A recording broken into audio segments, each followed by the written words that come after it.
Assalamualaikum teman-teman semua. Perkenalkan, nama saya Farisa Taskia Adiba. Di sini saya akan menjelaskan tentang masalah kekerasan yang dialami oleh masa dewasa akhir atau mungkin teman-teman akrab memanggilnya dengan masa lansia. Oke, langsung saja ke penjelasannya. Nah, sebelum masuk ke permasalahannya, kita perlu mengetahui masa dewasa akhir ini itu disebut dengan masa usia lansia, yaitu 60 tahun ke atas. Tetapi teman-teman, masa dewasa akhir ini masih dibagi lagi menjadi 3, yaitu dewasa akhir awal, dewasa akhir lanjut, dan dewasa akhir sangat lanjut.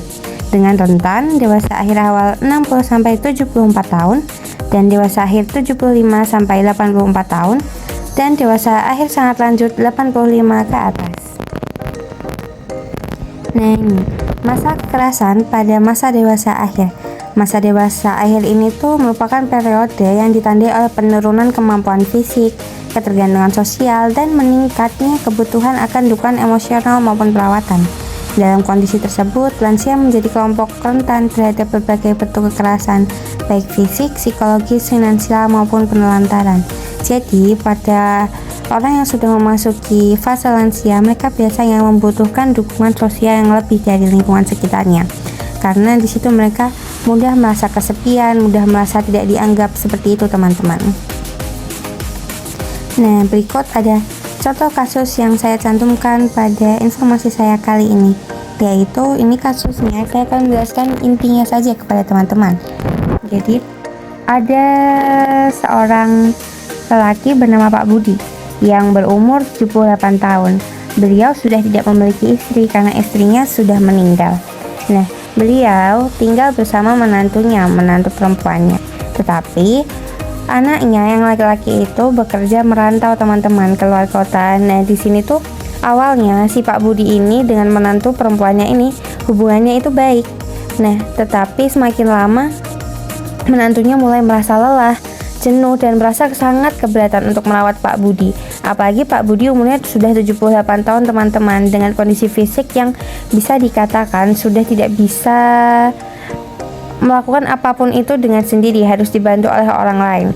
Nah, maka dari itu menantunya mulai memperlakukan Pak Budi dengan dingin, jarak bicara, membiarkannya makan sendiri dengan makan seadanya, bahkan kadang tidak memberinya makan jika sedang kesal.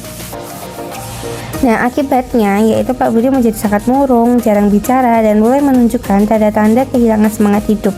Lalu tentu saja berat badannya turun drastis, dan ia tampak lemah karena kekurangan nutrisi, sehingga akhirnya tetangga ini mulai curiga karena si Pak Budi ini tuh tidak pernah bersosialisasi, teman-teman. Nah, akhirnya tetangganya curiga lalu melaporkannya ke RT setempat. Nah, di sini kita masuk nih ke analisis kasusnya. Nah, yang pertama, jenis kekerasan. Jenis kekerasan dibagi menjadi 2 di sini, yaitu kekerasan psikologis. Yang pertama dibentak oleh menantunya, lalu diabaikan oleh menantunya, tidak diberi makan. Lalu yang terakhir diperlakukan secara dingin. Lalu yang kedua, penelantaran.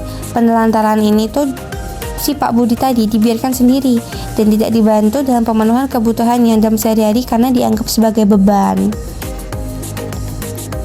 Nah, ini dampak kekerasannya dibagi jadi 3 lagi nih, teman-teman. Yang pertama ada dampak psikososial, kedua dampak fisik dan kesehatan, dan yang ketiga dampak jangka panjang. Nah, dampak psikososial ini yaitu antara lain ada merasa tidak dicintai atau tidak dibutuhkan dalam keluarga, mengalami gangguan mental seperti depresi atau gangguan kecemasan, isolasi sosial, bahkan dari tetangga atau lingkungan terdekat. Nah, hal ini itu yang sudah seperti yang saya jelaskan di awal tadi, teman-teman. Ketika saya bilang bahwa orang lansia ini tuh membutuhkan perhatian yang lebih atau dukungan sosial lebih dari lingkungan sekitarnya. Sedangkan tadi Pak Budi itu tidak mendapatkannya, maka dari itu beliau mendapatkan dampak psikososial ini. Lalu yang kedua ada dampak fisik dan kesehatan. Daya tahan tubuh melemah, rentan terhadap penyakit, penurunan fungsi kognitif, lalu resiko komplikasi medis. Tentunya ini disebabkan karena si Pak Budi ini mengalami malnutrisi karena kebutuhan hariannya tidak tercukupi, lalu tidak mendapat dukungan sosial pun itu juga bisa berdampak pada fisik dan kesehatannya. Lalu yang ketiga, dampak jangka panjang. Ini ada penurunan kualitas hidup secara menyeluruh, potensi peningkatan resiko kematian dini akibat stres, lalu ketergantungan total terhadap bantuan orang lain. Karena di usia lansia ini beliau semakin tidak dirawat, tentunya saja beliau memiliki dampak jangka panjang, yaitu tubuhnya kan semakin melemah, otomatis dia semakin membutuhkan orang lain untuk membantunya dalam kehidupan sehari-hari. Nah, perubahan psikologis yang dialami oleh Pak Budi ini antara lain perasaan kesepian dan terisolasi, lalu depresi, kehilangan harga diri, kecemasan, dan ketakutan. Lalu ada perubahan fisiknya. Tentu saja hal ini tadi tuh dialami oleh faktor-faktor yang kurangnya dukungan sosial, kurangnya kebutuhan nutrisi setiap hari. Di sini perubahan fisik yang dialami adalah malnutrisi dan penurunan berat badan, kelemahan fisik, gejala depresi fisik, dan penurunan kebersihan diri. Nah, jadi di sini terdapat sedikit tips nih teman-teman dari aku terhadap mungkin lansia di sekitar teman-teman agar terhindar dari yang namanya masalah kekerasan. Yaitu seorang lansia ini tuh ternyata perlu memiliki 3 hal ini. Yang pertama ada rasa memiliki atau belongingness, yaitu yang kedua makna hidup, meaningfulness, dan harga diri, self-worth. Ketika seorang lansia sudah memiliki 3 komponen ini yang sudah diterapkan di dalam hidupnya, maka lansia cenderung lebih tangguh secara emosional dan keluarga pun lebih terlibat secara positif. Oke, sekian dari saya. Semoga sedikit informasi yang saya berikan kepada teman-teman ini bisa bermanfaat dan bisa menjadi referensi bagi teman-teman. Terima kasih. Wassalamualaikum warahmatullahi wabarakatuh.